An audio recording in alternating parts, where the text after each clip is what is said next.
Okay, so today we're going to start talking about the Civil War. If my internet wants to cooperate. Okay, so the Missouri Compromise. This is a pretty important aspect leading up to the Civil War. And granted, it takes place years before, but it does have to do with some of the events that did eventually lead to the South leaving the United States. In 1820, it prolonged the inevitable. It kind of pushed it off. It didn't get rid of any issues, it just pushed it off. The differences between the North and the South would eventually be revealed. And in 1848, the Mexican American War brought a new territory to the United States. Prior to that, there were 15 free states, 15 slave states. So the balance was equal. So when they would vote on something in Congress, you had the equal representation with both sides having their interest equally represented, equally voted upon, and there wasn't any discrepancy with that. Northerners wanted to stop slavery from spreading, but it feared the South would gain too much power. So if we look at this map, at this time, the red states are the slave states, the green are the free states, and then over here, this area here was allowed to have slavery due to the outcome of the Missouri Compromise. And over here, this is just open territory.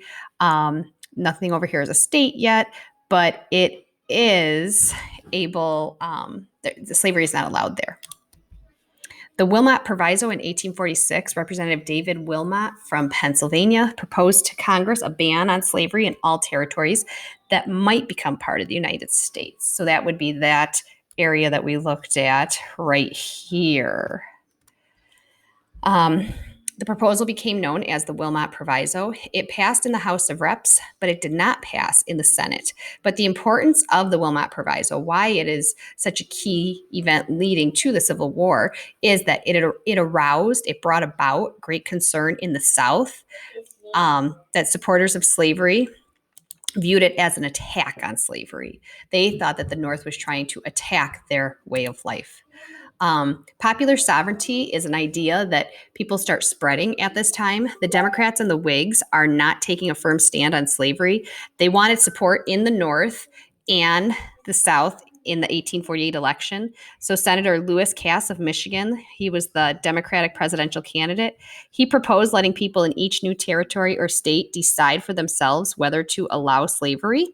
Popular sovereignty is the idea that people in the territory or state would vote directly on the issues rather than having their elected reps decide. So it would be based on what the people in that state want.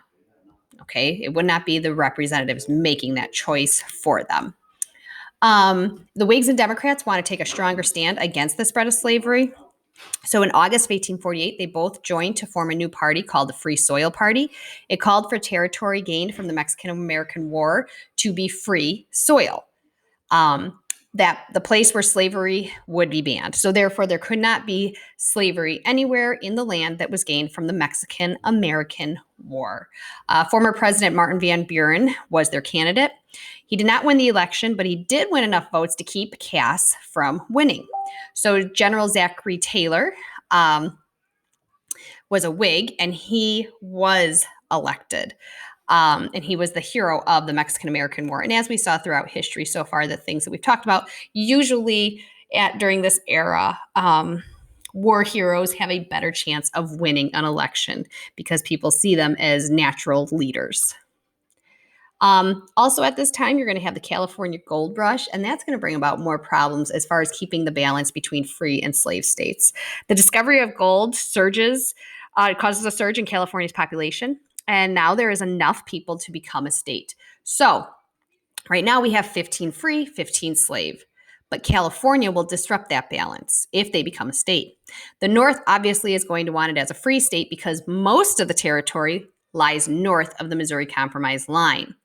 If it's entered as a free state, the South would not be able to block anti-slavery attacks in Congress, such as Wilmot Proviso. So the South begins threatening to secede if California enters as a free state. What secede means is to withdraw. to leave. So they are threatening that they will leave the South if California enters as a free state. So here's some differences between the North and the South at this time. The North wanted the slave trade abolished in Washington, D.C., and the South wanted Northerners to catch people who had escaped from slavery and return them back to the South. Well, if you're against slavery and you're someone that lives in the North, you're going to have a hard time doing it. You don't morally believe that that's right. So how could you capture someone and send them back into something that you don't think is right? The South also called for a law that would force the return of runaway slaves. The great compromiser, Henry Clay, is a senator from Kentucky, and he worked out the Missouri Compromise, and now he came up with a series of proposals to forever resolve the issues that divided the North and the South. He would bring about one of the greatest debates in American political history. John C. Calhoun was a senator from South Carolina, and he is against the compromise. He's very ill, and he's actually 4 weeks away from dying. Calhoun argued, though, that if they entered California as a free state, the South would continue to be attacked on the issue of slavery. So, how do we preserve slavery in the South? He came up with 2 ways to do this. One, a constitutional amendment that protects the states' rights. And remember how I told you the Civil War is not fought over the issue of slavery. It is fought over the issue of states' rights, allowing the states to decide what they want to do with certain issues. The main one right now being slavery. Now, the South is so adamant on keeping slavery because they need slavery for their economies to survive. And the North just doesn't seem to get that because the North has factories. But as we learned about the different factory systems, the Lowell girls, all of that that's taking place in the northern portion of the country, they pay their workers, but sometimes they pay them, in a different manner, such as they live in the housing complexes that the company owns, and they can only shop at the stores that the company owns within their little town that was formed by the factory company. Daniel Webster is a Massachusetts senator, and they supported Clay's proposals. They called for an end to the issue that was dividing the nation and wanted to preserve the Union. Preserving the Union means they want to keep the country together. So we have the Compromise of 1850.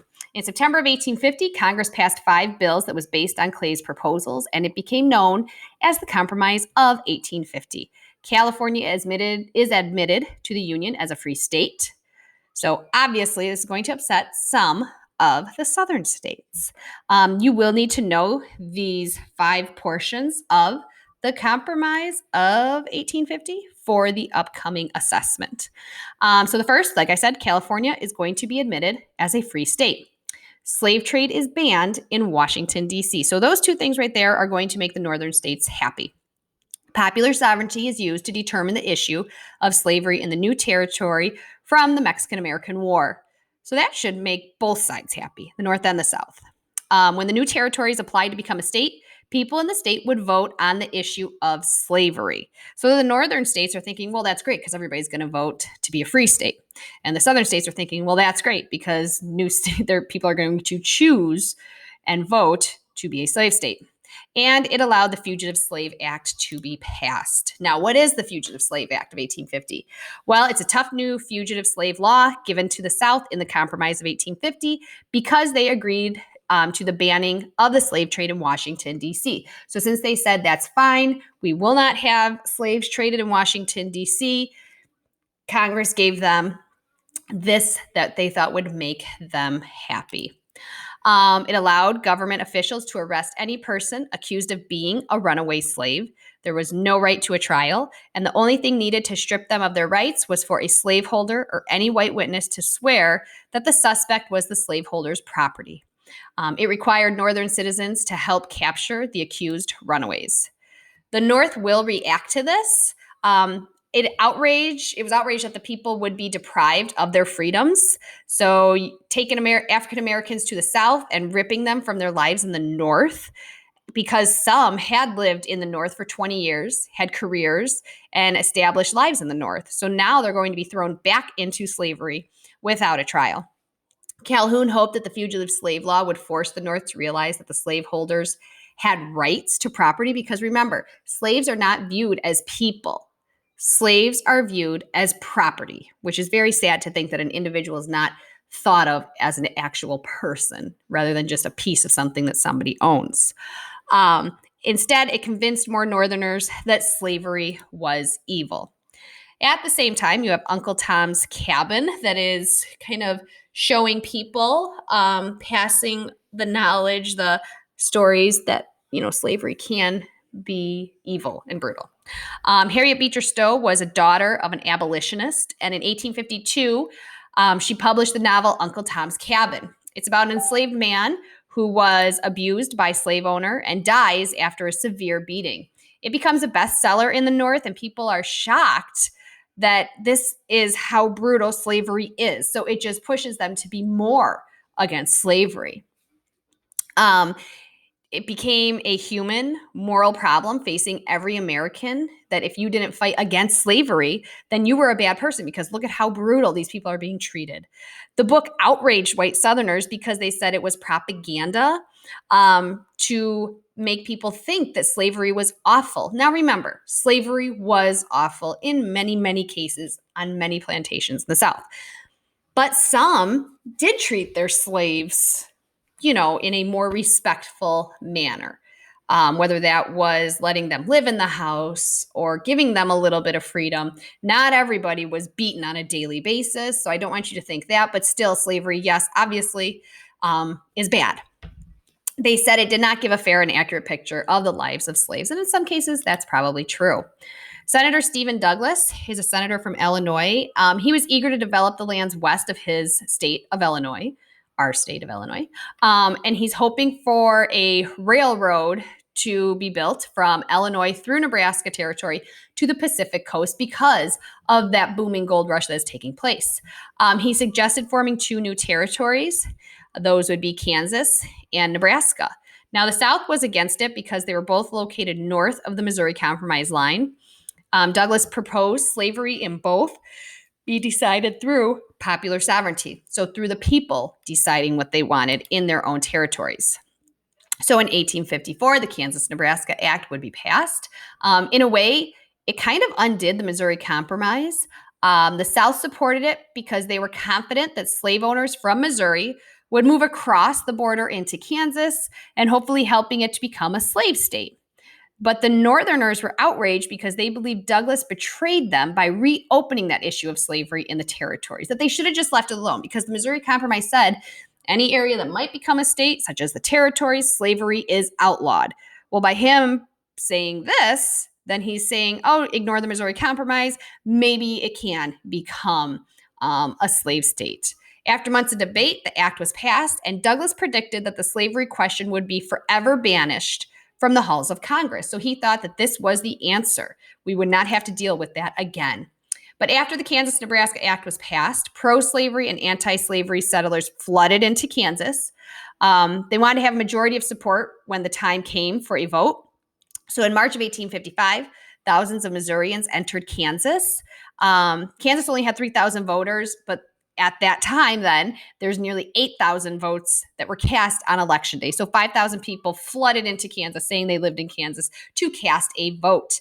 The anti-slavery settlers refused to accept the results, and they held a second election. So basically, they had enough votes to enter as a slave state. Anti-slavery people are upset about that. So Kansas is going to have two governments, both wanting to impose their government on the territory. There are uprising and attacks on one another that begin taking place. There's widespread fighting in Kansas, and the fighting was so bad that Kansas earns the nickname of Bleeding Kansas. Charles Sumner, a Massachusetts leading abolitionist, gave a speech denouncing pro-slavery legislature in Kansas. It attacked the Southern foes, singling out Andrew Butler, who was an elderly senator from South Carolina. He was not present when Sumner attacked him in the speech, and Congressman Preston Brooks, who was Butler's nephew, marched into the Senate chamber and beat Sumner with a heavy cane until he fell to the floor. So not only are we having violence breaking out in Kansas, giving it the nickname of Bleeding Kansas, but there are actual physical attacks being brought on to other senators on the Senate floor. He's left bloody and unconscious and never completely recovered from his injuries. So that is the first section of notes that we're going to include in this recording. If you have to complete the notes activity, please go ahead and do that now. Thank you.